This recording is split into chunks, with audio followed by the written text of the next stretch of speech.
Hola, buenas noches. Bienvenidos a todos y a todas. Mi nombre es María Luján Urbieta. Soy licenciada en Relaciones del Trabajo. Además, miembro de la Comisión de Relaciones del Trabajo y Sindicalismo, que es quien organiza esta actividad abierta.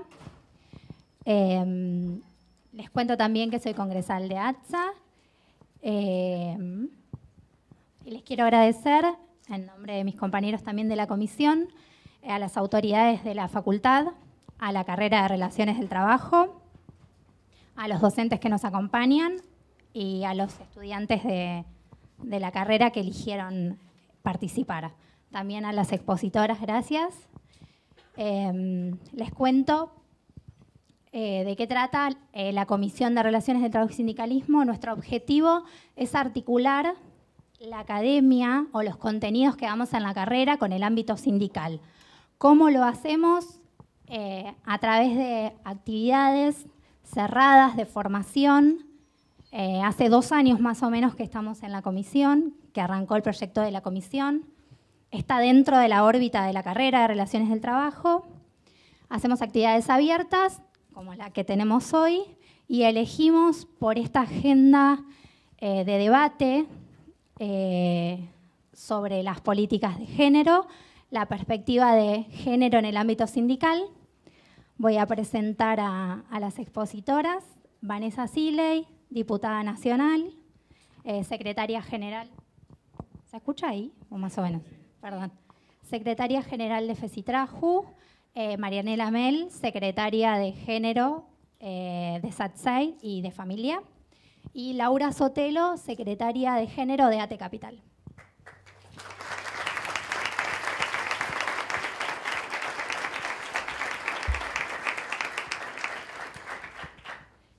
Bueno, Laura, cuando quieras, si querés, te damos la palabra a vos. Ahí va, sí. Bueno, buenas tardes, buenas noches.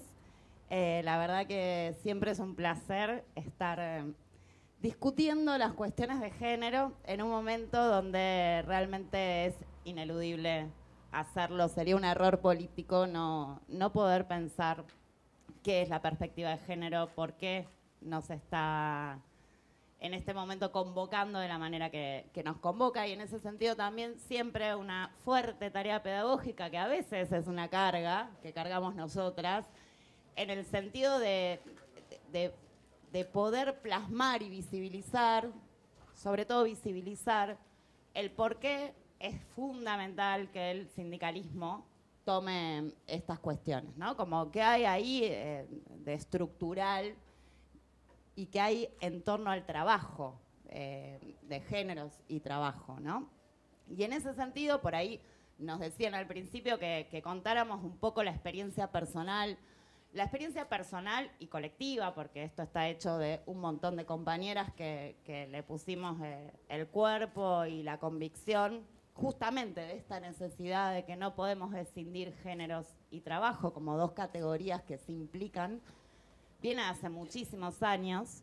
No lo quiero extender, pero digo en concreto, sobre todo para poder dimensionar el momento histórico que estamos viviendo, ustedes imagínense que hace 3 años no podíamos decir patriarcado adentro de nuestras organizaciones sindicales, no podíamos hablar de feminismos. Las secretarías que había en el mundo sindical siempre fueron secretarías de la mujer o de igualdad de oportunidades, siempre reproduciendo la invisibilización de lo que estábamos hablando. Estrategias, digo, no lo estoy cuestionando, eran estrategias para empezar a construir. Yo misma, en mi sector de trabajo, en el 2010, por ejemplo, cuando abríamos nuestra comisión de género, que no existía la delegada de género, que no existía nada, era realmente conmover la estructura y ponerse a inventar, que es un poco lo que hoy masivamente estamos haciendo desde el movimiento de mujeres.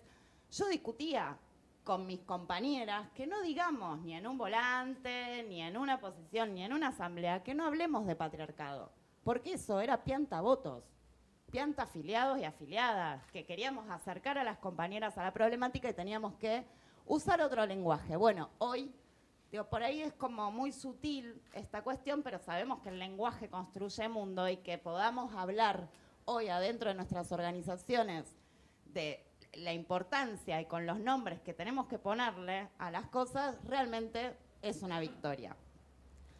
Así fuimos formando comisiones en los diferentes sectores de trabajo hasta que llegamos a poder institucionalizar en el 2015 en ATE Capital con una heroica votación, ganamos nuestra seccional y tuvimos la convicción política, incluso antes del Ni Una Menos ya estaba en nuestro programa que teníamos que generar el espacio de géneros.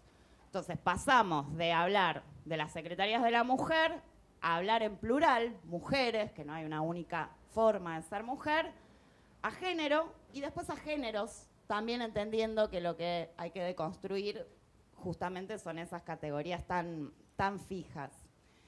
Ahí la verdad que fue un acierto político porque después vino la marea que hoy tenemos y que tuvimos la convicción de profundizar. Empezamos a hacer un montón de cosas, desde las articulaciones políticas con los sindicatos hasta recorrer cada uno de los sectores, formaciones, talleres de masculinidades, digo, como también maneras de abordar la violencia, pero ponerlas también en clave de nuestros roles en los sectores de trabajo, ¿no? Como la violencia no es un hecho aislado.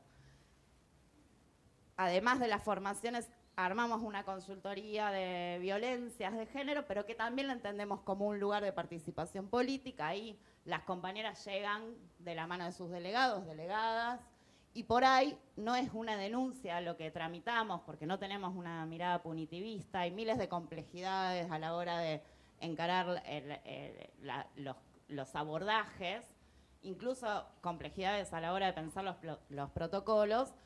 Muchas veces lo que encontramos es que la manera de reparar es que nosotras estemos y nos hagamos cargo de nuestras organizaciones. Que el colectivo de mujeres diga, mirá, por acá no vas a pasar, digo, porque no todo tramita en denuncia. Obviamente que hay cosas que sí, no estoy diciendo que no tenemos que denunciar, jamás diría eso, pero lo más interesante es que podamos vernos en colectivo y asumir esa tarea que nunca pudimos asumir, que es, no es que no la pudimos asumir, digo, por cómo está organizada la sociedad, nosotras en determinados roles no estamos, y la verdad que fue impresionante. Hoy nos desborda, hoy tenemos miles de cosas. Un día les cuento más largo qué es lo que hacemos en el cotidiano de ATE Capital. Pero me interesaba remarcar esto porque no nace todo de un repollo, sino que hay una larga historia, pero que también está bueno que podamos dimensionar qué es lo que fue pasando en estos últimos 2 o 3 años de historia del movimiento de mujeres. Cuando fue el 2015, el Ni Una Menos, la sociedad, o por lo menos es la lectura que hacemos desde ATE Capital, marcó un límite a lo que ya no podemos tolerar, que es en su extremo la violencia machista, que es el femicidio. Pero en ese momento fue un grito que saltó de las redes, que saltó también de un momento histórico del pueblo argentino que estaba movilizado, que estaba ganando derechos, que había recuperado la política y que a nosotras nos tenía, si se quiere, también empoderadas, con un sistema previsional que nos había incluido, que había reconocido nuestro trabajo gratis, que de esto es lo que quiero desarrollar un poquito más, pero quedó ahí, ¿no? Como en ese grito nos reconocimos masivas, pero no avanzamos mucho más en términos de nuestros planteos políticos, si se quiere. Inmediatamente vino nuevamente la noche neoliberal, y el gran salto que pudimos hacer fue con ese paro internacional de mujeres, donde también las trabajadoras pudimos estar al frente, y lo que se puso en agenda, que yo creo que ahí ganamos, utilizando una herramienta del sindicalismo, lo que se puso en agenda precisamente es el trabajo. Precisamente ahí es donde nosotras dijimos, bueno, sí, nos matan, nosotras no podemos siquiera decidir nuestra muerte, que es la libertad que tenemos como personas, ¿no? Porque no elegimos nacer, pero sí podríamos elegir cómo morir. Bueno, las mujeres ni siquiera tenemos esto. Saltamos ese paso y pudimos poner en evidencia la trama de la desigualdad estructural que nos excluye del mercado laboral y que sostiene en su punto extremo la violencia, pero que no podemos hablar, ya no hablamos más de violencia, sino hablamos de desigualdad. Eso fue una ganancia que nos tuvo el otro día en un ejercicio de democracia directa que también nos saludo, compañeras, porque fue realmente histórico. Estamos seguras que la historia va a hablar de ese día con una deuda de la democracia para con nosotras, como puede ser decidir o no la maternidad. Entonces, yo creo ahí que hay una agenda ineludible que tiene que ver con la masividad, que tuvo que ver con la recuperación política y con toda esta historia que nosotras dijimos basta, ¿no? Como un punto de inflexión. En ese punto de inflexión, y acá vamos por ahí a algunas cuestiones más de las categorías que trabajamos también en las formaciones en ATE Capital, tiene que ver con lo que decía al principio. Géneros y trabajo son dos ejes que se implican, que no se pueden pensar y que por separado, y que empezamos a poner sobre la mesa que justamente si hay roles determinados, incluso hasta antes de nacer, ¿no? Con el rosa, el celeste, digo, ya todo eso va marcando nuestras biografías laborales y que, digo, desde el juego, ¿no? Lo que vamos aprendiendo a lo largo de nuestra vida también nos determina en qué trabajos hacemos las mujeres y qué trabajos hacen los varones, y en algo que el capitalismo se ha montado, que es en la división sexual del trabajo. Ahí lo que también empezamos a decir en este gran movimiento y en este gran movimiento en clave política es que, claro, sin nosotras el mundo no se reproduce, que así como géneros y trabajo son dos ejes que se asocian, se implican y son indisolubles, producción y reproducción tampoco se pueden separar, y que hay un trabajo que organiza la sociedad y que tiene un valor, y que hay un trabajo que es tan esencial para la vida como el trabajo asalariado, que no está reconocido. Y que ahí empiezan, es la base de toda desigualdad que, por supuesto, tiene la simbólica, que por supuesto tiene una construcción cultural, que por supuesto arranca con la historia primera, incluso anterior al capitalismo. Pero el capitalismo, en sus formas de acumular el capital, se monta sobre esto. Y nosotros dijimos, basta. No queremos ser más la fuerza de trabajo que hace posible la explotación del mundo. Y acá entra no en contradicción, sino que ahora lo podemos pensar como una potencia en el quehacer sindical, porque cuando vamos a discutir el salario, no vamos a discutir nada más que esa dimensión del salario. Ahí tenemos que empezar a rediscutir la negociación colectiva, porque sí, realmente asumimos estos conceptos, vamos a estar discutiendo un montón de otras cosas a la hora de discutir el salario. Esta división sexual del trabajo, que es la base también de la acumulación originaria, si se quiere, discutiendo un poquito con algunos conceptos, nos tiene a nosotras en trabajos que no accedemos, en tipos de trabajo feminizados, que por ahí creo que tiene números ahí que nos va a ilustrar, tipos de trabajo feminizados que justamente son los que menos se pagan, que además son la extensión de lo que nosotras hacemos en las casas, porque estamos en el lugar del cuidado.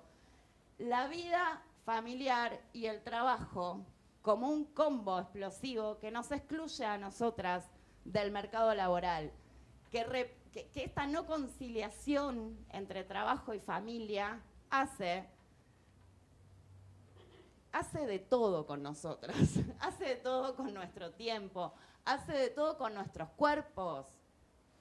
Se nos tiene en estos roles tajantes de la división sexual del trabajo como meros vientres. Por eso es tan difícil la discusión que estamos dando de aborto, porque va al meollo de la cuestión, porque nosotras pareciera como una verdad absoluta que solo debemos dedicarnos a esto, que no es más que mano de obra gratis. Entonces, hace de todo con nuestros cuerpos, hace de todo con nuestras vidas. Es ahí donde se nos recorta el ocio, la participación en lo público, ¿no? La modernidad y el capitalismo también con esta forma tajante de dividir lo público y lo privado, ahí donde el Estado tampoco llega. Se nos recorta el ocio y se nos recorta la participación política.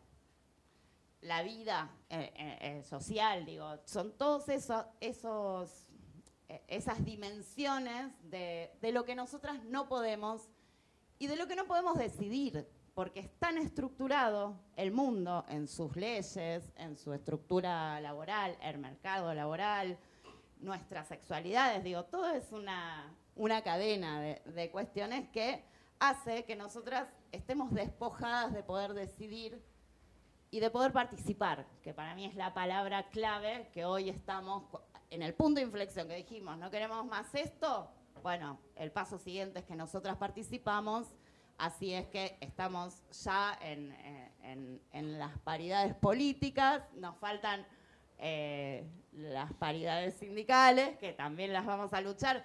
Sabemos que el cupo en la política se dio en un momento que eso hizo a una revolución normativa. A partir de que el cupo en la política nos tuvo a nosotras adentro, se modificaron un montón de, que no me voy a extender ahora y que por ahí las compañeras saben más, pero realmente revolucionamos la vida en términos de lo normativo cuando nosotras pudimos estar decidiendo en los espacios políticos y representando a la población. Bueno, el cupo sindical tardó 10 años.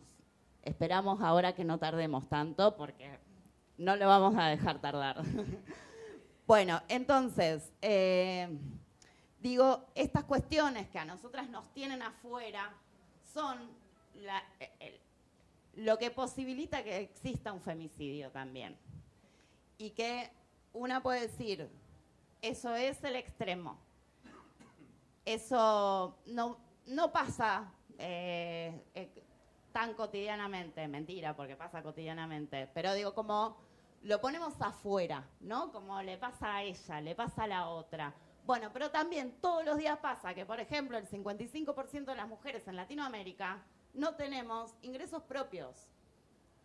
Entonces, después explíquenme cómo salimos de un círculo de violencia. Digo, es el 55% de las mujeres no tenemos ingresos propios. Eso se llama dependencia y eso es lo que nos quita el patriarcado. La posibilidad de nuestra libertad, la posibilidad de decidir, la posibilidad de existir. Después pasa todos los días nuestra brecha salarial entre el 27 y el 30%. Los 2 puntos de desocupación más que apenas asumió el macrismo con su plan sistemático de exterminio del trabajo, nosotras enseguida disparamos 2 puntos más arriba. Por algo pasa todo esto y es la estructura que no se modifica. Es lo que se mantiene igual aún cuando el trabajo, el empleo crece. La precarización, la famosa feminización de la pobreza, digo, todo el trabajo informal somos más nosotras. Y un dato que es fundamental, que por eso insisto con esto de la división sexual del trabajo, tiene que ver con la presencia de hijos o hijas en las casas. Y esto habla de un sistema de cuidados ausente, de un sistema de cuidado también reservado al cuerpo femenino y nada más, donde no interviene el Estado, donde no interviene la comunidad y donde deberíamos repensar cómo construimos esa distribución del cuidado. Y esto lo digo siempre, porque la división sexual del trabajo no sé si está bien o mal, porque podemos elegir estar en una u otra tarea, o lo óptimo sería que pudiéramos elegir. El tema es que como sociedad nos debemos el debate porque esa división sexual que tiene al cuidado y a esta presencia de hijos, hijas y otras tareas, porque somos las cuidadoras del mundo, ¿no? Pero bueno, la presencia de hijos e hijas aumenta. Todo esto hace a la pobreza de los pueblos. Entonces, cualquier sistema económico que se pretenda sustentable tiene que tener una perspectiva de género y tiene que atender también a esta deuda. Les quiero leer el dato con un cuadernillo que sacaron las compañeras de La Corriente, que recién comentaba, perdón que me estoy extendiendo un poco, pero recién comentaba que lo que me alarmó de este cuadernillo es que yo venía trabajando con cifras del 2013. Bueno, en lo que es la división en ramas, digo, el trabajo feminizado, masculinizado, en cómo estamos en la participación en el mercado laboral, en cómo se distribuyen los cuidados, los números no cambian. Y el número, voy a empezar por el menor y voy rápidamente al último número para que ustedes vean. En familia tipo, varón-mujer, reproduciendo la dicotomía sin hijos o hijas, el varón participa del mercado laboral un 74,3%. Y las mujeres, obviamente, arrancamos abajo, 55,9%. Cuando aparece un hijo o una hija, el varón del 74,3 se pasa al 82,2, o sea, aumenta. Y las mujeres reducimos del 55,9 al 50,8, 5 puntos, ya es un montón. Y después ya pasamos por 2 hijos, hijas, vamos a los 3 hijos, a partir de 3 hijos o hijas en el hogar, los varones del 74,3% pasan al 83,6% y las mujeres quedamos en un 37,8% por estando en el mercado laboral, pero con esa cifra, 37, o sea, casi no estando. Digo, es muchísimo, es muchísimo. Es un dato que debería alarmarnos y que una festeja absolutamente todas las revoluciones, porque si hay una revolución permanente, es la nuestra. Realmente el siglo XX fue un estallido de nosotras. Ahora, esto no cambia. Esta es la base de la desigualdad estructural. Entonces, veamos cuánto tiene el sindicalismo para aportar en estas cuestiones. Entonces, la perspectiva que podamos tener desde el sindicalismo también, la perspectiva en estas cuestiones, también habla de los modelos sindicales que nos podamos plantear. Porque si introducimos esto, sí o sí vamos a estar cuestionando desde nuestro modelo sindical, desde nuestra práctica sindical, en lo que representamos, en lo que negociamos, en nuestras acciones gremiales, también vamos a estar cuestionando un sistema económico y político. Y si nos planteamos un modelo sindical que pueda incidir en los destinos de la población, sí o sí vamos a tener que tomar estas perspectivas. Después, como algunas reflexiones más hacia la idea de trabajo y género. Algo que nosotras venimos discutiendo mucho, que tiene que ver con, bueno, desde el feminismo, desde los feminismos, ¿no? Hay debates que tenemos pendientes porque no podemos cerrar en que hay un solo feminismo, pero bueno, como ideología integral, nosotras podemos vertebrar, en este momento lo demostramos en la calle, lo demostramos en la alianza con el sindicalismo, podemos vertebrar la resistencia, pero la resistencia, ¿qué es lo que está pasando en ese mundo neoliberal? Un poco nuestra caracterización es que al modificarse los modos de acumulación del capital, donde ya lo productivo no es lo productivo, donde el trabajo es un bien escaso, ahí hay un modo que es hasta virtual, ¿no? Porque es el sistema financiero, la manera que rige el mundo hoy. Ahí las dialécticas cambian. Ahí seguimos sosteniendo el lugar nuestro en la reproducción, pero ya no sabríamos bien qué estamos reproduciendo en términos de los modos de producción clásicos. Entonces emerge en la crisis del capitalismo o de este pacto social en torno al trabajo, y nosotras diciendo no vamos a trabajar más gratis, emerge un sujeto político de emancipación con todo el poder para repensar todas estas estructuras, incluso para defender el trabajo. Y ahí yo creo que los feminismos vienen a hacer un aporte a la clase, digo, porque lo que está en riesgo es el trabajo y lo que está en riesgo entonces también es la clase. Digo, lo que no, los nuevos modos de producción o no producción directamente, la flexibilización laboral, etcétera, es lineal. Eso hace al fragmento y a la atomización y a que directamente desaparezcamos como comunidad, ¿no? Como comunidad organizada que también son los sindicatos. Bueno, acá nosotras creo que tenemos un desafío, creo que podemos pensarnos desde este sujeto de emancipación. Creo que así como Evita en algún momento dijo, llegó la hora de la mujer, creo que llegó la hora del patriarcado cayéndose y llegó la hora de que el feminismo pueda representar al conjunto, aportando y sacudiendo y creando nuevas estructuras, repensando el trabajo, repensando el mercado laboral, repensando las leyes laborales. Digo, hay un montón de cosas que se pueden hacer en torno a pensar una democracia completa, a pensar que todo esto es un mundo de explotaciones y opresiones, pero que nosotras nunca vamos a detenernos en la pelea por la dignidad, ¿no? Porque de lo que estamos hablando es de la dignidad y la libertad. Después, algo que me interesa siempre plantear es que todo este movimiento que pudo arrancar la media sanción de diputados y diputadas, que tuvimos el orgullo también de tenerla a Vane ahí con su voto e intervención, ¿de qué modo? Porque si ahí estamos creando también modos que trascienden los modos clásicos, porque si decimos trascendemos los modos clásicos del trabajo, trascendemos los modos clásicos de la política, ¿desde qué hegemonía o cómo construimos cómo construimos hegemonía para realmente llegar a este ideal de un feminismo para el conjunto que sacuda absolutamente todas las estructuras que fueron hechas sin nosotras? ¿Cómo construimos esa hegemonía? Tiene otra pregunta, ¿desde qué orgánica?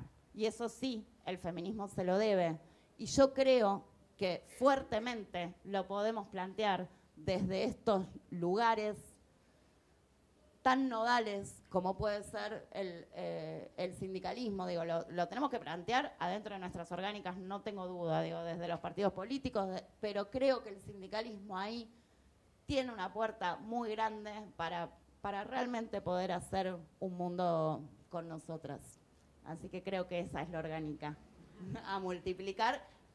Y algo más, en un momento donde somos las organizaciones sindicales las que también estamos atacadas y que estamos en ese plan sistemático de exterminio de trabajo como lo primero a eliminar. Entonces, realmente, si tomamos estas banderas, creo que podemos ser luz para adelante sin dudarlo. Muchas gracias.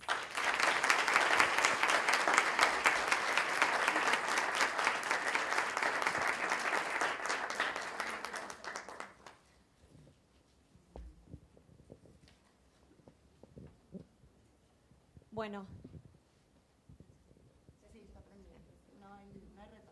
Es verdad. Yo quería compartir, antes de empezar a hablar, algunos números.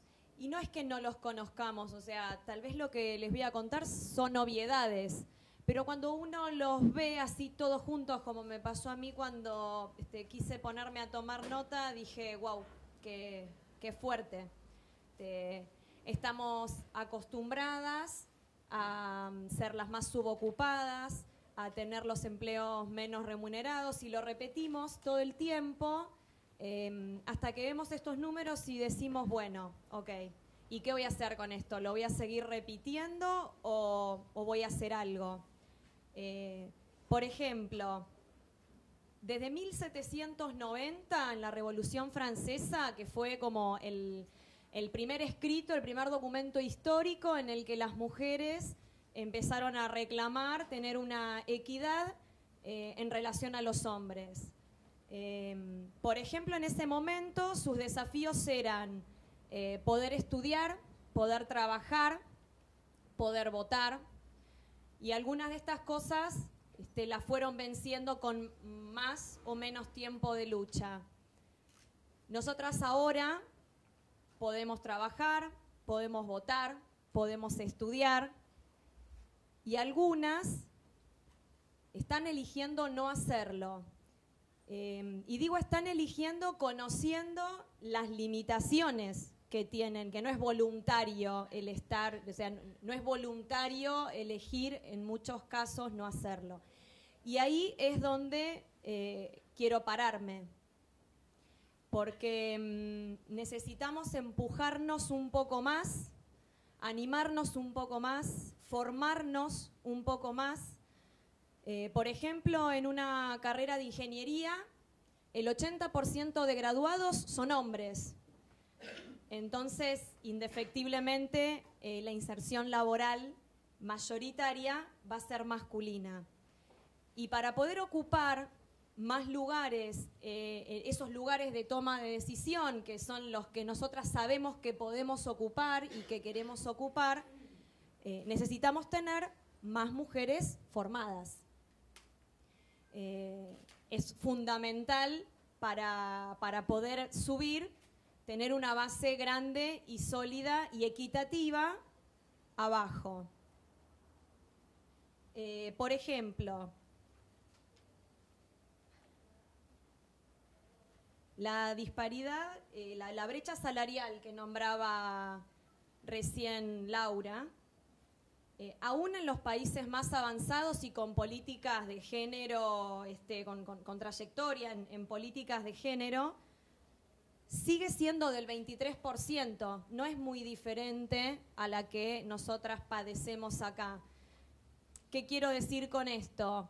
Que a veces formarse, que es tal vez lo que nos falta a nosotras en nuestro país, tampoco te asegura nada, porque por supuesto que no dejo de reconocer que hay muchas mujeres muy formadas que no están teniendo la posibilidad, y ese es otro de los problemas que vamos a ver dentro de un ratito.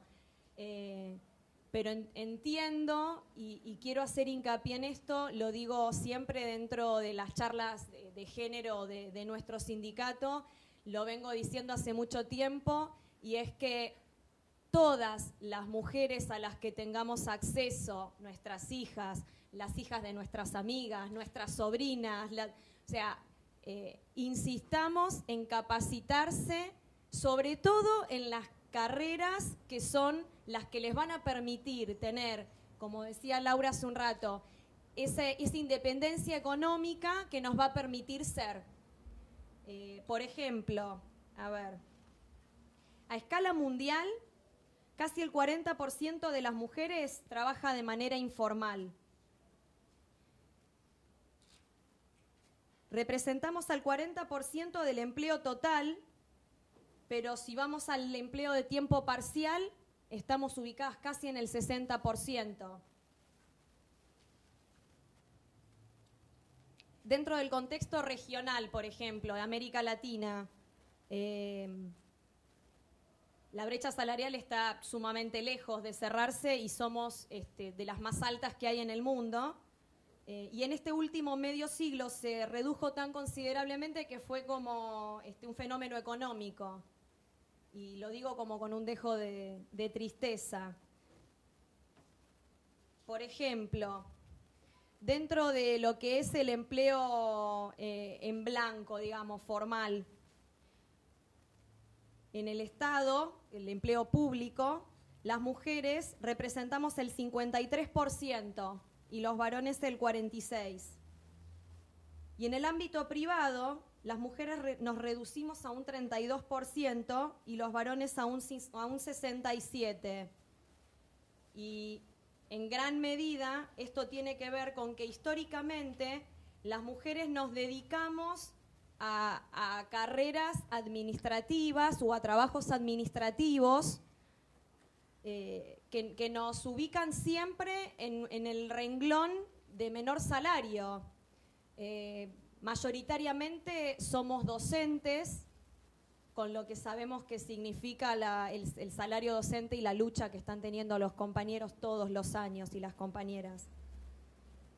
En la historia, y todo esto que les estoy contando no tiene que ver puntualmente con el sindicalismo y el género, pero el tema, digamos, cada vez que yo lo revisaba, el tema indefectiblemente me llevaba a problemas de género que no están directamente ligados con el sindicalismo, pero que se comparten en todos los rubros. Los problemas de género que tenemos dentro del sindicalismo no son diferentes a los que tenemos fuera de él. Los problemas para llegar, el piso pegajoso, el techo de cristal, los rostros de nuestros dirigentes gremiales, con el paso de los años, siguen siendo masculinos. En el sindicalismo también tenemos este tema del techo de cristal que hay que vencer. Por ejemplo, según datos del Ministerio de Trabajo, en 57 comisiones negociadoras, dentro de las comisiones sindicales, el 30% no poseen participación femenina. Ahora, en la parte empresaria no llegan superan el 50% las representaciones que no tienen mujeres en sus comisiones negociadoras.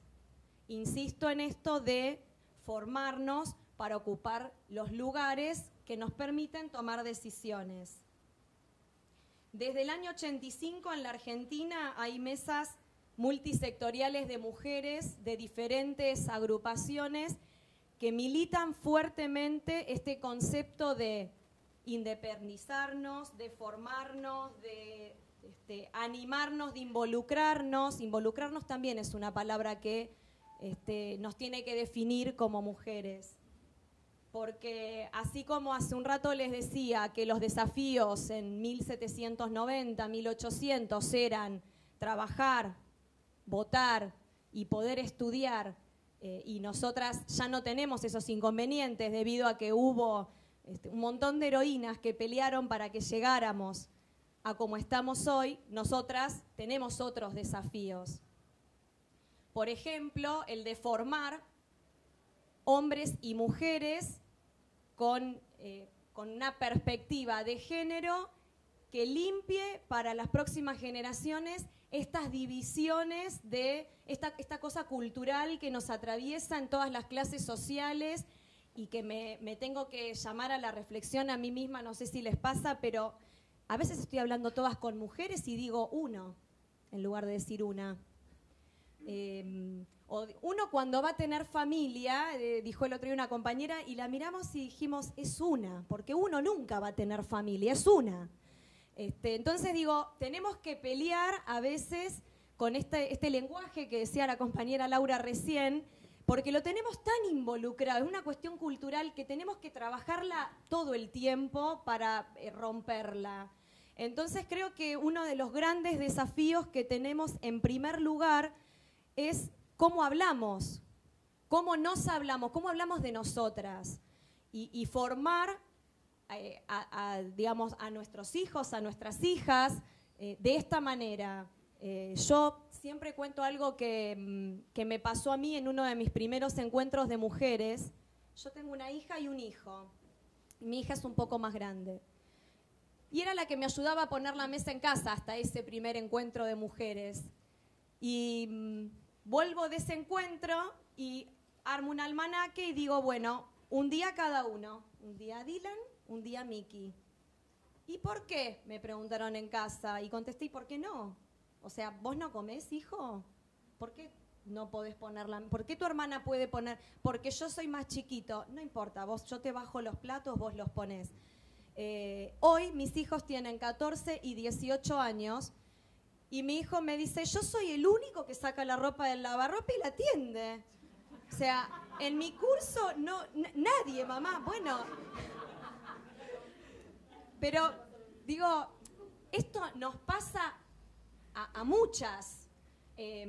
Digo, estamos trabajando para ocupar un lugar, para generar conciencia, y es fundamental que lo hagamos en primer lugar dentro de nuestras casas. Por supuesto que es un desafío que aquellas que tenemos la posibilidad de militar dentro de instituciones gremiales y ocupar espacios y, digo, trabajar desde adentro, capacitaciones y, digo, remar para lograr, para acompañar los proyectos que presentan las compañeras y, digo, generar conciencia desde lo gremial. Pero me parece sumamente importante que tomemos conciencia nosotras y que lo trabajemos en todos los espacios de la vida. Porque de esa manera tenemos, yo a veces cuando veo hoy chicos que colaboran en sus casas, y digo chicos que colaboran porque los chicos hoy colaboran en los quehaceres domésticos, y hago un apartado acá, nuestros compañeros no colaboran, ellos tienen que ser responsables igual que nosotras, pero todavía puedo decir que los chicos sí, nos ayudan a los grandes con estas cosas. Y generar en ellos esta sensación de equidad y que lo vean como algo normal, es lo que nos va a asegurar que el día de mañana nuestra lucha sea más fácil y termine en aquello que tanto estamos buscando. Una de las primeras trabas que tenemos las mujeres cuando queremos ser dirigentes está dentro de nuestra casa, con nuestros maridos o con nuestros hijos o con nuestros padres. Por eso insisto tanto en esto de lo cultural que nos atraviesa y que a veces nos puede frenar. Estaba mirando de que hicimos una capacitación hace poco sobre el futuro del mundo del trabajo y la licenciada le decía a las mujeres, yo entiendo que tal vez soñaste con ser enfermera. Está bueno que sepas que no es eso lo que te va a generar independencia económica el día de mañana. Y me generó como me chocó un poco, porque es como decirle a alguien que la carrera que soñó toda su vida ser cuando fuera grande no le va a servir.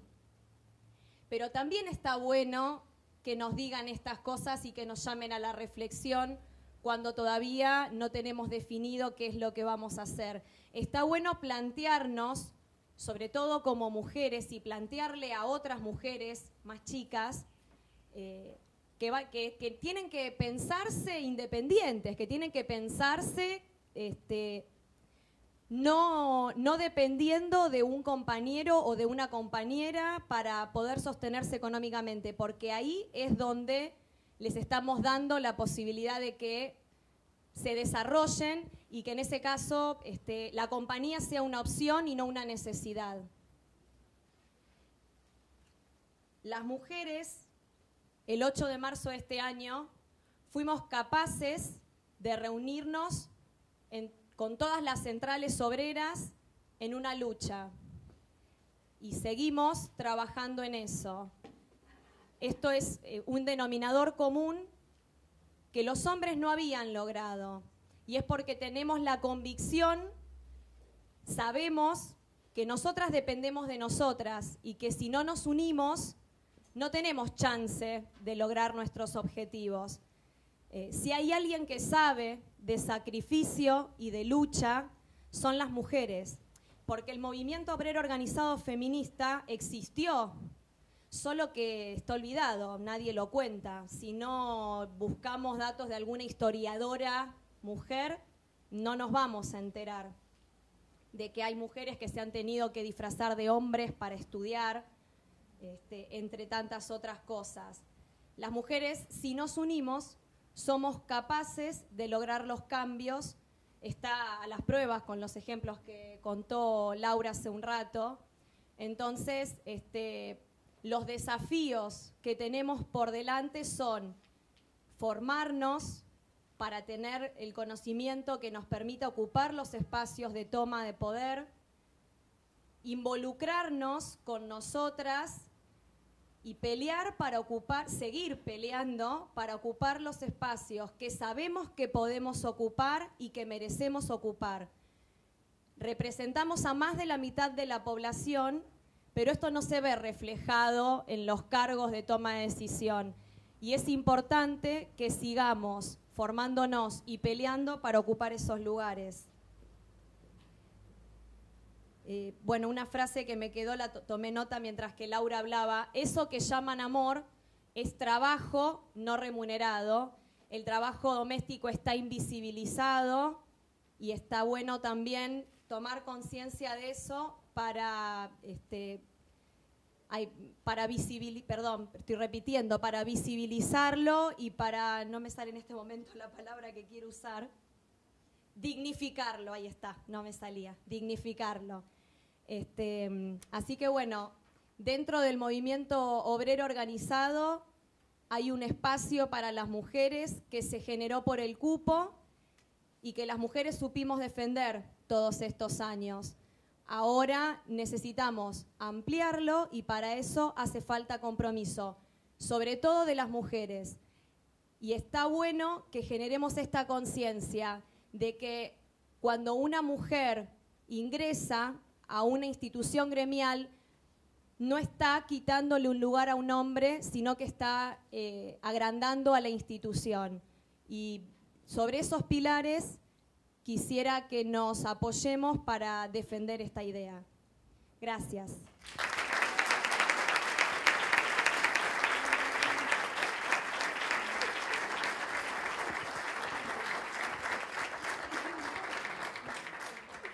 Bueno, pasamos a las preguntas. Ya dijeron todas las compañeras. ¿Cómo están? Buenas tardes. La verdad es que tanto Laura, las dos compañeras tocaron todos los temas que hacen al mundo del trabajo, al sindicalismo y a la perspectiva de género. Yo nada más quiero como tratar un poco de distinguir eso, ¿no? Porque siempre se habla de sindicalismo, o sea, la charla de hoy es sindicalismo con perspectiva de género. Y es imposible no analizar, o por lo menos contemplar el mundo laboral, el trabajo, las estructuras, en la carrera de relaciones del trabajo, las estructuras laborales, para hablar del sindicalismo. Porque el sindicalismo no es uno u otro, sino que es en función de a quién representa. Y después hay distintos modelos de cómo representar al trabajador o a la trabajadora. Uno de esos modelos es el sindicalismo entendido como lo entendemos en la República Argentina, desde que se instaló fuertemente el modelo sindical de unicidad promocionada, donde ni siquiera había un ministerio, sino que era tan solo una dirección, allá por el año 1943, que es el modelo de grandes sindicatos fuertes con potestad de tener la personería gremial y ser los únicos que negocian salarios y convenio colectivo de trabajo, es decir, condiciones laborales, derechos. Pero ese sindicalismo que a hoy podríamos empezar diciendo, bueno, que faltan mujeres, bueno, que las mujeres no estamos en los cargos jerárquicos, que hay muy pocas secretarias generales, como bien dijeron las compañeras, que en los escenarios siempre se suben ellos, y etcétera, etcétera, etcétera. Ese es un plano de análisis. Otro plano de análisis es qué derechos tenemos las mujeres o cuáles son los derechos igualitarios, cuál es el ámbito donde se negocian o se instalan y se conquistan y se consiguen las licencias parentales, maternidad, paternidad, copaternidad, etcétera. Esa es otra discusión, la de los derechos.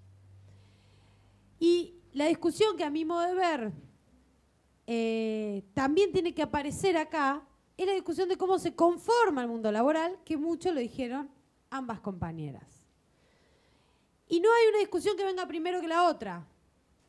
No se puede discutir la paridad en las organizaciones sindicales primero que la paridad en el mundo laboral. O no, o al revés. ¿Por qué discutir el techo de cristal? ¿Por qué discutir siempre, ninguna mujer en el escenario del paro tal? Y todo el mundo sale a decir que en el sindicalismo no hay mujeres. ¿Y por qué nunca salimos a decir que no hay CEOs mujeres, que no hay ministras mujeres, que no hay juezas mujeres? Bueno, eso también lo tenemos que discutir. Paridad en los directorios de las sociedades anónimas, paridad en las comisiones, consejo directivo de las asociaciones sindicales. Queremos paridad en ambas partes. ¿Por qué digo? Y por supuesto, los derechos. que es el otro bloque. ¿Por qué digo que tenemos que discutir estas cosas juntas? Porque el sindicato no es más que el reflejo del mundo laboral. O debe ser el reflejo del mundo laboral. Una organización sindical con sus estructuras, sus órganos internos, sus comisiones internas, su cuerpo de delegados, su consejo directivo, su asamblea de congresales. Acabo de nombrar los principales órganos que tiene una organización sindical como institución de liberación de los trabajadores. Esas estructuras internas de las organizaciones sindicales tienen que ser legítimas, participativas, porque las estructuras al interior, para que nuestro modelo sindical sobreviva, tienen que ser democráticas. Tienen que ser democráticas, fuertemente democráticas. Si no, ¿qué pasa? Se rompen los sindicatos. Si no hay democracia interna en las organizaciones sindicales, se arman otros sindicatos. Porque el problema del modelo sindical no es que haya muchos sindicatos, el problema es que no son democráticos los pocos que existen. Ese es el problema. Esa sería la manera en la cual podemos proteger al sindicalismo. Y cuanto más legítimas sean esas estructuras sindicales, esas organizaciones sindicales, más eficientes en la lucha por la garantía de los derechos van a ser. Porque la verdadera fortaleza del movimiento obrero organizado radica en el mayor grado de creencia y de fe y de apuesta que la clase trabajadora haga sobre ellas. En cuanto tengamos trabajadores y trabajadoras descreídos de sus organizaciones sindicales, vamos a tener un movimiento obrero organizado débil. Esto es una cuestión de fe, como en todo, ¿no? ¿Por qué digo esto? Una vez les cuento una anécdota que siempre cuento, pero porque me parece tan gráfica. Éramos, hasta hace un mes, 2 meses, el país de América Latina con el salario promedio en dólares más alto de toda la región. Pasamos a ser el cuarto, ¿no? Qué triste. Pero, por ejemplo, México es uno de los países con promedio de salario en dólares más bajo de toda la región. Y me contaba un dirigente de la Unión Obrera Metalúrgica que cuando ellos iban a México, recorrían las metalúrgicas de allá, el único afiche que estaba pegado en la fábrica era el de Lupita, el de la Virgen de Guadalupe. No había otro afiche.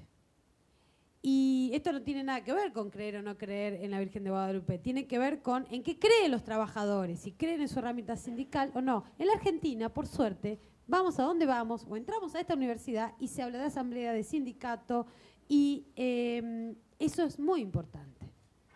Eso es fruto y debe ser fruto de orgullo en nuestro país. Ahora bien, el sindicalismo tiene falencias y muchas veces es la derecha quien se para sobre las falencias del sindicalismo para destruirlo, no para hacerlo mejor. ¿Cuántas organizaciones sindicales? El otro día, 28, 29 de mayo, por ahí, se intervino el sindicato del hipódromo porque no había cumplido el cupo femenino. El señor Triaca, que tiene trabajadoras en negro, le preocupan las mujeres y el cupo femenino y la representación nuestra de las mujeres, los géneros en las organizaciones. No, mentira. Lo que le importa es intervenir el sindicato, ¿no? Y a veces le dejamos las excusas. Totalmente. La tenía en otro sindicato intervenido, tenés razón, sí. Totalmente. Pero bueno, a lo que iba era esto. Pensemos qué mundo del trabajo tenemos y exijamos tener un sindicalismo acorde también a ese mundo del trabajo. Y es una responsabilidad de todos y de todas y de todes hacerlo. Por ejemplo, yo voy a repasar rápido, porque tengo que ir a la tercera jornada ahora después a hacer la comida. Voy a repasar rápido como un pantallazo de lo que ya dijeron las compañeras, porque la verdad que las dos lo dijeron. Hablamos de los problemas de las mujeres en el mundo laboral, que después están en el mundo sindical, pero están en el mundo laboral. Entonces, la segregación ocupacional, que es de qué manera accedemos las mujeres al mundo de trabajo, a dónde vamos a trabajar, mayoritariamente a todo lo que dijo Laura, tareas de servicio, trabajadoras de cuidado, maestras, enfermeras, demás. Y el problema no es ser enfermera. El problema es que el salario de la enfermera esté bajo, viejo. No ser enfermera, con mucho orgullo, muchas enfermeras, muchas docentes. Yo soy hija de docente bonaerense jubilada. El problema es que esos salarios son bajos, que están por debajo. Hoy un salario inicial de una docente en la provincia de Buenos Aires está por debajo de la línea de la pobreza. ¿Por qué? ¿Qué es algo menor enseñarle al futuro de un país? Ahí debería radicar la grandeza de la nación en la educación pública y gratuita como la tenemos en la Argentina. Y debería ser bien remunerado. ¿Pero qué pasó? El origen. Cuando se sanciona la ley 1420, la Argentina, en las discusiones parlamentarias de esa ley, se establecía que no debía cobrar un salario, porque iban a ser mujeres las maestras, todas mujeres, que no hacía falta una cuestión de un salario pagar. Porque era como que, bueno, si igual se iba a mantener con el salario del hombre, a un subsidio. Entonces se estableció en el debate parlamentario que la mujer, la trabajadora de la educación, el trabajador de la educación, no iba a tener un salario, iba a tener una compensación por ese aporte de ayuda a la comunidad que hacía yendo a enseñar. Ahí está el origen, fíjense ustedes. No era considerado un trabajo, era considerado un servicio, una ayuda, un apoyo a la comunidad. Esa es la segregación ocupacional horizontal. ¿Cómo las mujeres vamos al mundo del trabajo? Bien, vamos a estas actividades laborales que tienen que ver con la reproducción sexual del trabajo, que tienen que ver con las tareas feminizadas y todas mal remuneradas. Además, el techo de cristal, ahí también. O sea, pocas jefas, pocas ministras, pocas juezas. Engrosamos la base. Los varones no, los varones acceden a actividades industriales, por ejemplo, que también tiene que ver con cosas que pasaron antes. Las mujeres teníamos prohibido, y seguimos teniendo porque todavía no se derogó, es una ley, yo presenté un proyecto para derogar una ley que es una barbaridad, pero que se había escrito esto, compañeras y compañeras. Esto se había normado, se había legislado, se había establecido como una ley. Las mujeres no podíamos ser ni maquinistas ni manejar una grúa. Fíjense, hay muy pocas mujeres que manejan hoy una máquina de un tren. Y sin embargo ahora es digital. Antes era ni siquiera, no estamos hablando que era cargar el carbón en el horno de la locomotora. Ni de palanca. Estamos hablando de digital. Y no hay. No hay. Bueno, eso es cómo accede. Después, claro, ¿qué le van a pedir a la Unión Ferroviaria? Fíjense que es un dato. A la Unión Ferroviaria se le exige, bueno.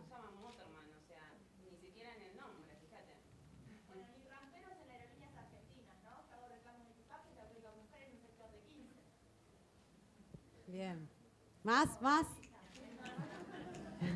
Hay un montón. Por eso, por ejemplo, una política que puede ser impulsada, siempre el sindicato puede, pero siempre si el Estado no está de nuestro lado, las cosas se complican. Pero una política que podría impulsar una organización sindical como la Unión Ferroviaria es que incorpore mujeres a ser motor woman, sería maquinistas, conductoras. Esa sería una forma.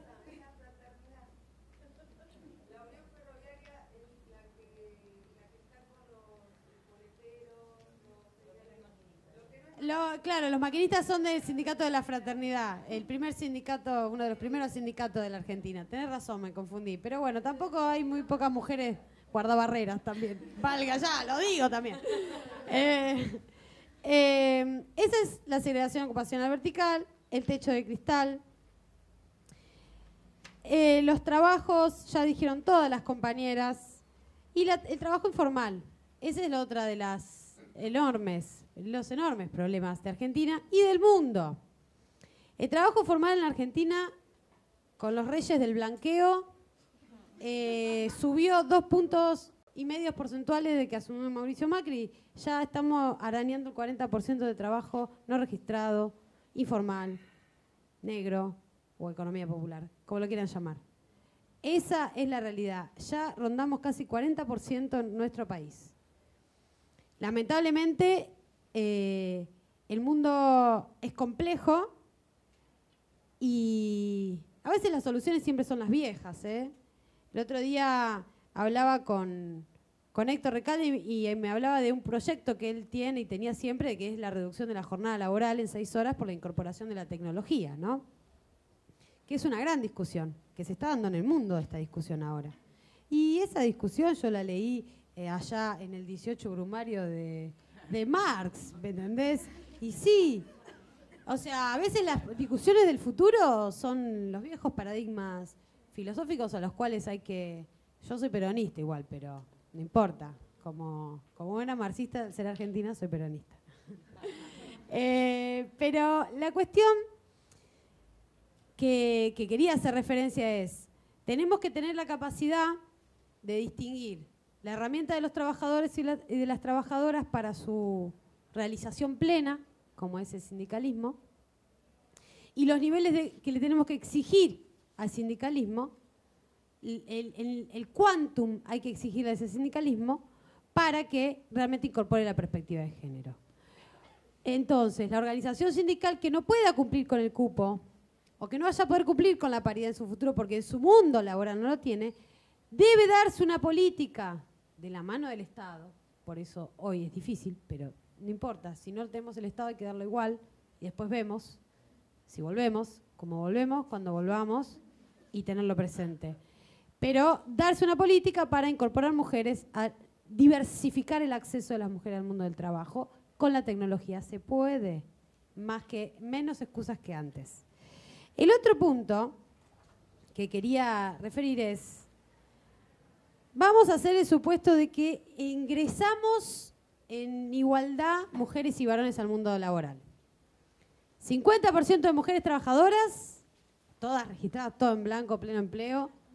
50% de mujeres, de varones trabajadores, pleno empleo, todo en blanco. Bueno, ahí viene la otra pregunta que es, no solo mujeres, sino políticas para mujeres. Y ahí es cuando nos empezamos a preguntar sobre la participación y la calidad y el tipo de la participación también nuestra, de las mujeres, en donde estemos. No solamente mujeres, sino políticas económicas para mujeres, políticas para los géneros, políticas sindicales, políticas partidarias, políticas para mujeres también. Y creo que eso es fundamental cuando las organizaciones sindicales empiezan a discutir en sus convenios colectivos de trabajo derechos de avanzada que todavía no tenemos en leyes. Por ejemplo, nosotras en mi organización sindical, en el CITRA Jucaba, pudimos este 8 de marzo crear, en el marco de nuestro convenio colectivo de trabajo, un nuevo derecho que es la licencia por violencia de género.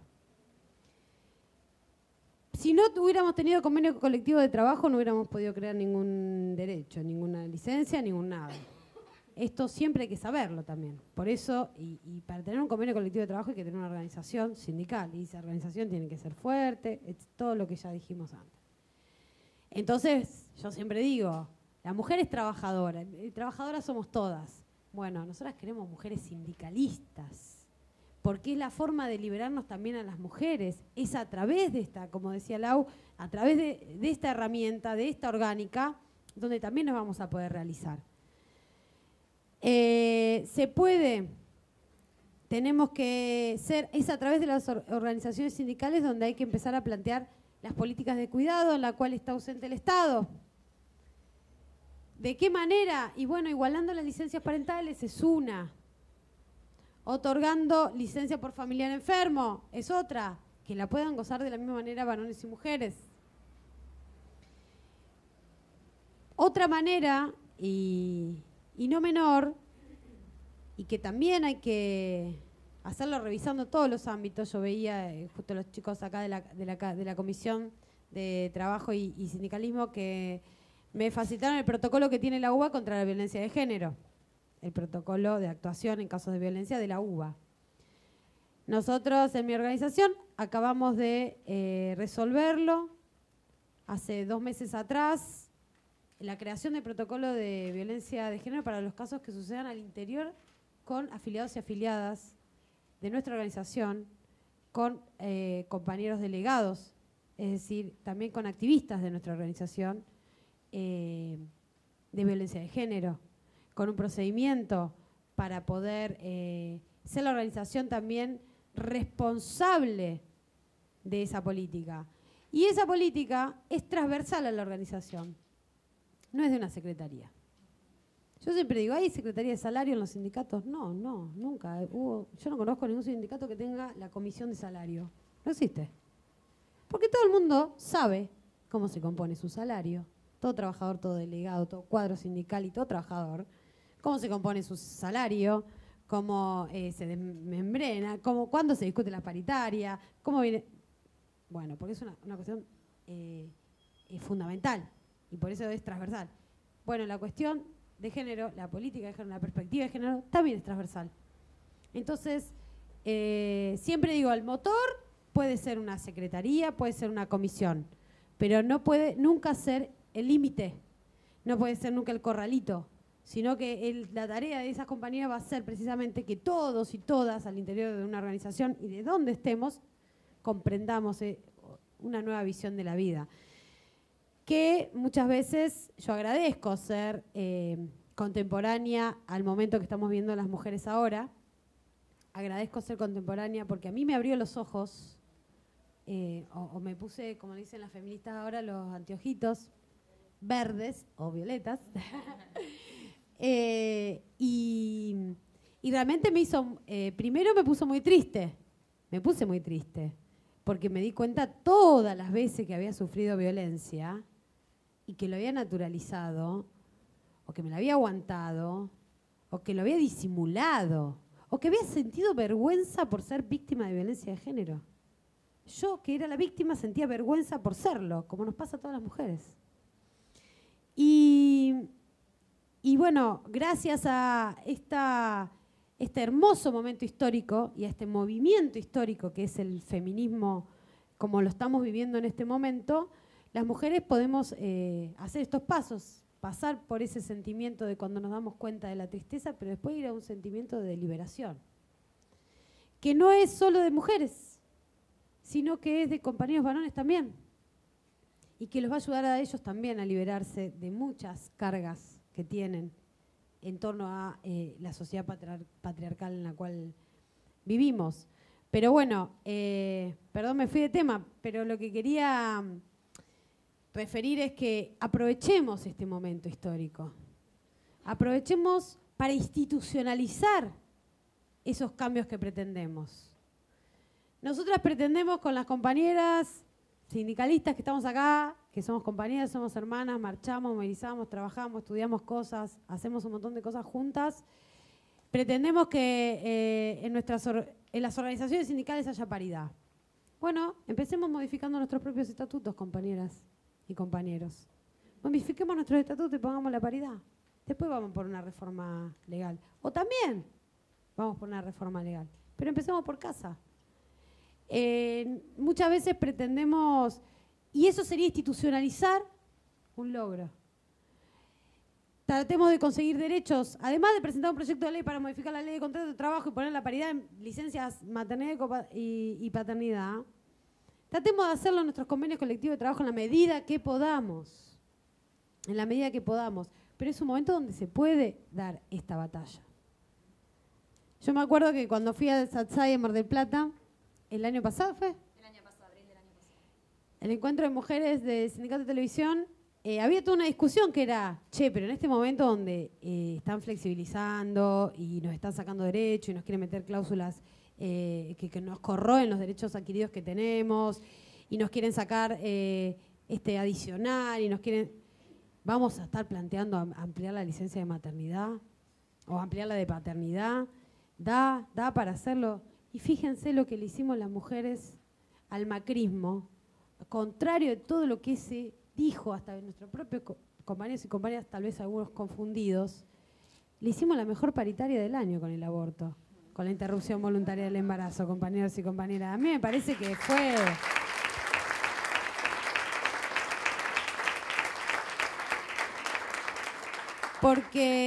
Y esa es la estrategia del movimiento de mujeres, de ofensiva. Es una estrategia de ofensiva. Tal vez el campo nacional y popular tiene mucho que aprender del movimiento feminista en la Argentina hoy y tal vez dar un giro y pasar a la ofensiva en algún momento y no estar a la defensiva, que llegamos tarde a todas las batallas. Creo que, y para finalizar, me desordené todo lo que iba a decir, pero quería decirles que lo que vivimos el otro día en la calle, que es también fue histórico y creo que va a ser histórico. Me alegro que el 13 de junio vaya a pasar a la historia como el Día de la Marea Verde, el Día de la Marea Verde, porque creo que fue más que un proyecto de ley donde se regula la decisión de las mujeres o las personas gestantes a realizar la interrupción voluntaria del embarazo. Creo que es más que eso lo que se votó en la Cámara de Diputados y ojalá, y bueno, obviamente vamos a estar en la calle el día que se vote en Senado, porque ahí lo que se puso fue como dijeron acá las compañeras, fuimos al meollo de la cuestión. Porque como está estructurada la ley, yo intenté explicarlo, incluso muchas mujeres, y ustedes conocerán, fueron obligadas a realizarse un aborto también y tal vez no querían hacerse un aborto. Porque lo que nosotras estamos pidiendo es que se nos respete la decisión que tomemos, sea la que sea. Sea la que sea. No, es chiquito el debate si se agota en qué tipo de decisión toma la mujer. El tema es querer y poder ejercer nuestra autonomía de manera plena.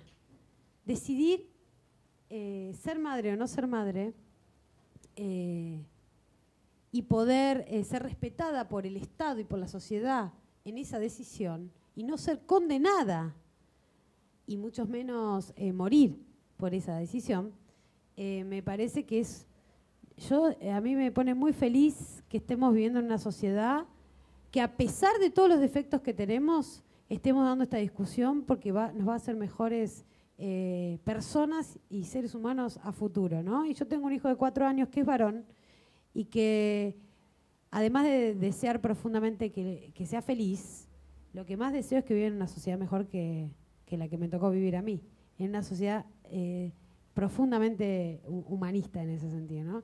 Así que bueno, aprovechemos este momento, aprovechémoslo donde estemos, mujeres y hombres y los géneros, seamos capaces de institucionalizar cada una de estas luchas y preparémonos porque cuando volvamos a la conducción del Estado, que bueno, vamos a pintar la casa rosada. Ah, ya es rosa, ¿no?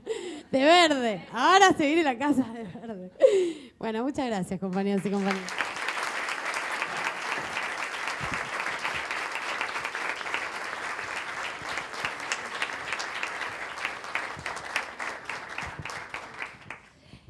Gracias a las tres. A mí me emociona un poco el tema. Estoy bastante movilizada con todo el debate que se dio del aborto.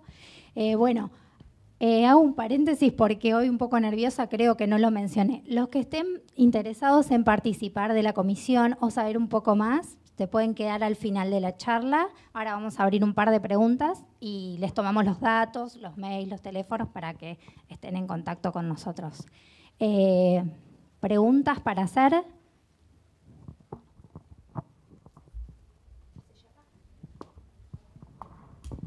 Hola.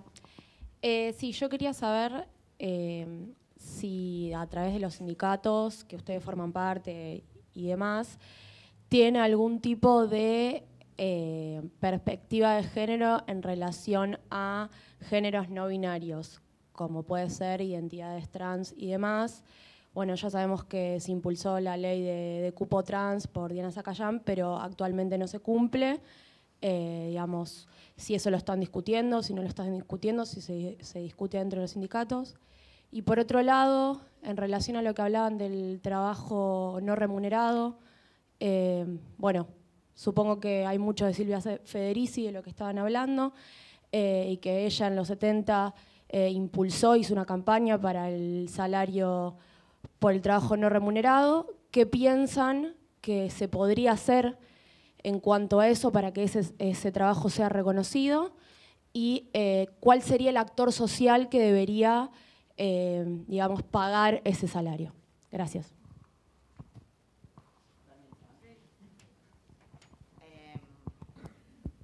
Empiezo por la segunda. Primero, echar a Macri.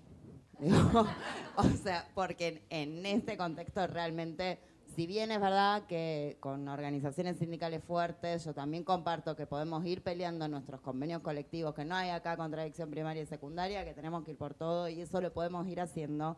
Realmente, digo, estamos rifando nuestro fondo de garantías, que por ejemplo fue una de las políticas de Estado que más reconoció en valor ese trabajo gratis. Digo, entonces, en un contexto donde realmente es imposible porque nos estamos quedando sin caja, digo, es difícil pensar algún mecanismo en torno. Yo creo que los derechos laborales, esto Vane lo dice también, muchas veces se lo he escuchado, tienen que entrar en las casas. Me parece que hay que pensar mecanismos de reconocer en plata, que eso también va a modificar el mundo laboral, el mercado laboral, como también bien decía Vanessa, en torno a lo que después son esas tareas feminizadas con menor salario, porque lo que está de base, de fondo, es que no es reconocido, es que el salario está asociado a lo masculino y las otras tareas a lo menor, como si la humanidad no tuviera que subsistir. Entonces yo creo que habría que buscar mecanismos de reconocer en valor esas tareas que después aparte van a sacudir el mercado laboral. Por otro lado, el sistema de cuidados. El sistema de cuidados también, y estos son asignaciones familiares, por ejemplo, que las tenemos por el subsuelo. Hay un montón de cuestiones. El subsidio para los jardines, si no lo tenés en tu lugar de trabajo, ¿qué es ley? Que deberían estar. Bueno, eso no se cumple, excepto en algunos lugares, sindicatos fuertes que cumplen esa falencia también, que tienen jardines de primera infancia.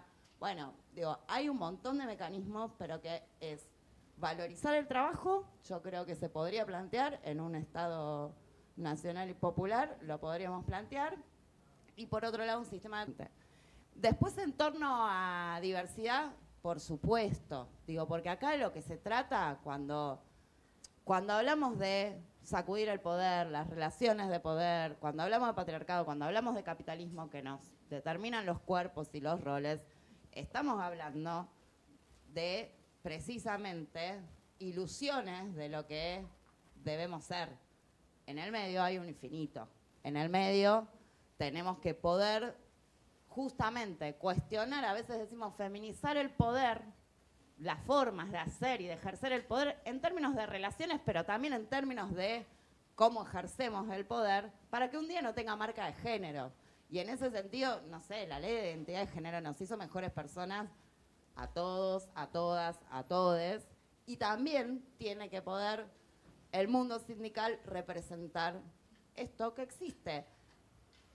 También muy en clave de lo que, por ejemplo, en ATE Capital, lo que nos sucedió es que esto, o sea, una va arrancando con un montón de estrategias para poder transversalizar, para poder tener espacios, para poder tener políticas, y fue una demanda. Entonces, el mundo sindical tiene que representar en espejo lo que existe. En la medida que existe y que ahora que sí nos ven en todos los sentidos, no solo como mujeres, sino como todas las posibilidades que tenemos para hacer, eso está en nuestras organizaciones, tiene que haber política. Y en el pliego de licencias, por ejemplo, que son cosas concretas que vos peleás en términos gremiales, no solo formaciones, charlas, participación, sino lo que hace a poder modificar la vida de las compañeras, los compañeros, los compañeros. Ahí hay un montón de cosas que se pueden hacer, no solo el cupo. Ahí, no sé, por tratamiento hormonal, hay varias cuestiones que también venimos incorporando en nuestro pliego, en la medida que las compañeras, los compañeros lo peleen. Esa es la clave para mí.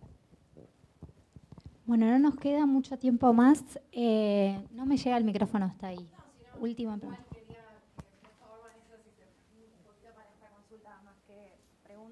reflexión del tema de la reforma laboral, ya que es un tema que lo tenemos cerca y a mí personalmente me preocupa bastante lo que se pueda avanzar en detrimento de lo que ya se vino conquistando.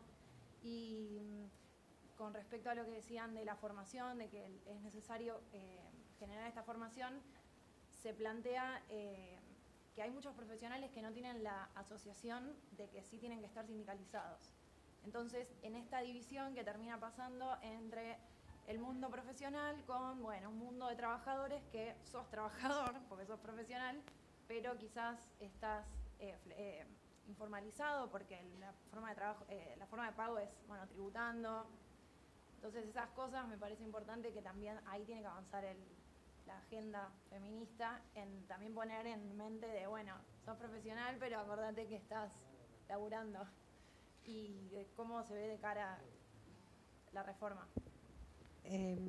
Mira, yo vengo de una organización sindical donde tengo abogados y abogadas, trabajadores sociales, trabajadoras sociales, pues son mayoritariamente compañías mujeres, psicólogas y psicólogos, y bueno, la parte de peritos con contadores también. Es muy difícil hacer que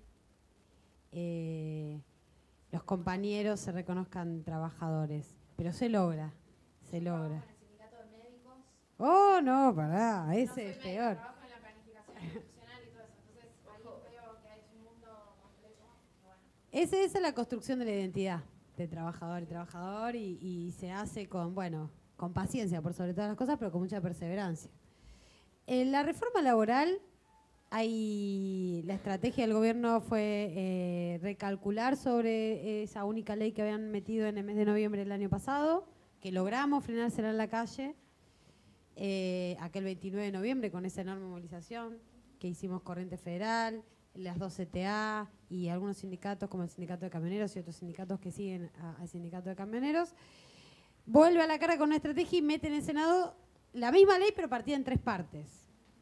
Dividida una en lo que ellos denominan el blanqueo, otra en lo que es el régimen de pasantías o contratos de aprendizaje, que lo quieren dibujar así, y la otra las tecnologías de salud. Actualmente no se está tratando, se quiso tratar en la Comisión de Trabajo del Senado la de tecnologías de salud, pero ahí está, es un tema que por ahora, bueno, hay que estar alertas, en estado de alerta, por si quieren avanzar. A mi modo de ver, el más peligroso de todos los proyectos, todos son regresivos en materia de derechos, todos sacan derechos. El más peligroso es el blanqueo, porque con la excusa del blanqueo, que es por un año, que es como una conmutación de multas, de deudas, por tener trabajadores sin negros, se cambian leyes fundamentales que no solo reducen la indemnización en caso de despido, como el artículo 245, sino que además algo que es ideológico, profundamente ideológico, que es que en la Argentina los trabajadores y trabajadoras tenemos prohibido renunciar a nuestros derechos. Prohibido lo tenemos. Y si yo escribo renuncio a tener aguinaldo, se tiene como nulo, de nulidad absoluta, no válido. ¿Por qué? Porque la ley laboral parte de un principio que es ante la duda a favor del trabajador, y como ese principio prooperario establece que la parte débil puede estar propensa a sufrir presiones, bla, bla, bla, estableció la irrenunciabilidad de los derechos. Eso lo cambian. Lo cambian. Pero con abogado, claro, podés renunciar, pero con abogado. Y te lo pone la empresa, el abogado, pero bueno. Y cambian un montón de cuestiones sobre que van a incrementar el trabajo informal. Que viene de la mano de las pasantías. Fíjate vos, qué casualidad, ¿no? Todo tiene que ver con todo. O sea, la estrategia de dividir una misma ley en 3 partes fue para que alguna salga y empezar a caminar con alguna, ¿no? Que quieren empezar a caminar con la de tecnologías de salud. Esperemos que vamos a trabajar, no vamos a esperar, vamos a trabajar para oponernos y que eso no suceda.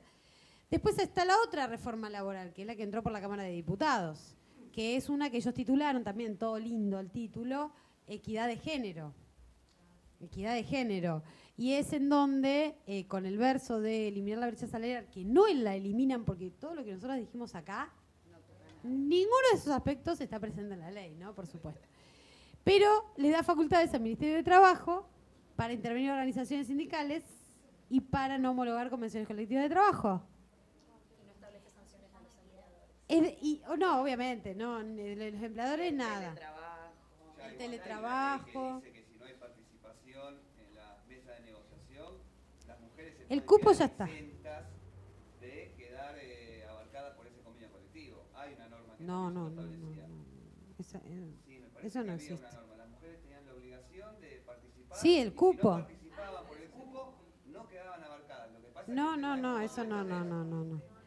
La primera parte sí, la segunda parte no.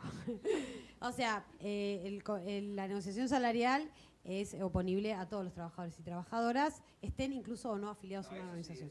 Bueno, entonces están incorporadas lo que se negocia en esa mesa. El tema es que sí hay cupo, es del 30%, lo establece la ley 23.551, está presente el cupo, pero lo que está sucediendo con la reforma laboral, la de diputados, la de Senado, es, yo le digo, la formalización de la flexibilización laboral. Es decir, nosotros el ajuste, la pérdida de trabajo, la pérdida de derechos, los despidos, etcétera, etcétera, lo vivimos todos los días con el modelo económico. A partir del modelo económico vivimos el ajuste.